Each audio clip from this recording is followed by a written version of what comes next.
Եվրամիության վիճակագրական գրասենյակի Եվրոստատի անկախ միջազգային փորձագետների թիմը Երևանում է վիճակագրության կոմիտեում։ Այսպիսի այց փորձագիտական դրական գնահատմամբ նաև 2018-ին ենք ունեցել։ Եվ Հայաստանը Եվրամիության հարևանության արևելյան գործընկերության երկրների շարքում միակն է, որը ունեցել է նախկինում նման փորձագիտական գնահատում գործընկերների կողմից, եւ սա երկրորդ գնահատումն է։ Մինչ այցը նախ Armstadt-ն ու տվյալներ փոխանցող գեներացնող գործընկեր նախարարությունները հարցաթերթիկներ են լրացրել, իսկ արդեն այցի ընթացքում տեղում հանդիպում են ոչ միայն ոլորտի մասնագետների, այլև փորձագետների, լրագրողների ու վիճակագրական տվյալները սպառող շրջանակների հետ։ Նպատակն է գնահատել Armstadt-ի եւ ընդհանրապես Հայաստանի ազգային վիճակագրական համակարգի համապատասխանությունը այս եվրոպական վիճակագրության գործելակերպի կանոնագրքին, որը պարունակում է 16 սկզբունքներ։ Դա պրոֆեսիոնալ անկախությունն է, դա միջազգային մեթոդաբանության ստանդարտների, դասակարգումների օգտագործումն է, վիճակագրական գաղտնիության խստագույն պահպանումը։ Ինչ խնդիրներ եք տեսել, հարցնում եմ գնահատող թիմի նախագահ Մարկո Քրիստոֆին։ Նախ շեշտում է, կարևորում են Armstadt-ի լիովին անկախ մարմին լինելը։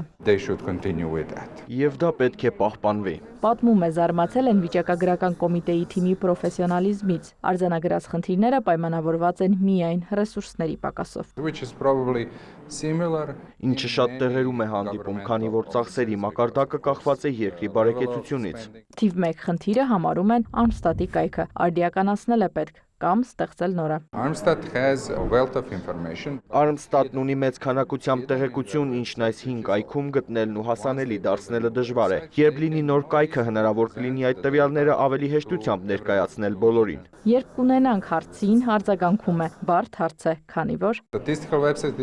Վիճակագրական կայքը սովորական կայք չէ։ Այն ներառում է նաև տվյալների բազաներ, որոնք փոխկապակցված պիտի լինեն։ Պետք է ինտերակտիվ տարրեր լինեն տվյալների վիզուալացման համար։ Դա եւ թանկ է եւ բարդ։ Շատ բան կախված է նախ ֆինանսավորումից։ Եթե մենք ունենանք նոր կայք 1 տարվա ընթացքում, դա հիանալի կլինի, պարզապես փայլուն, բայց ամենայն հավանականությամբ դա ավելի երկար կտևի։ Մեզ մոտ Խորվաթիայում մենք նույնպես ստեղծեցինք նոր կայք, դա 4 տարի պահանջեց։ Այնինչ նախատեսված էր առավելագույնը 2.5 տարի։ Գնահատող թիմի կազմում են Եվրոստատի, ՄԱԿ-ի Եվրոպայի տնտեսական հանձնաժողովի փորձագետներ, իսկ Մոլդովայի վիճակագրության ազգային բյուրոյի ներկայացուցիչը Հայաստանում է որպես դիտորդ, հաջորդ տարի գնահատումը իրենց երկրում է լինելու։ Իրինամ Կրչյան, Արտակ Գևորգյան, Լուրեր։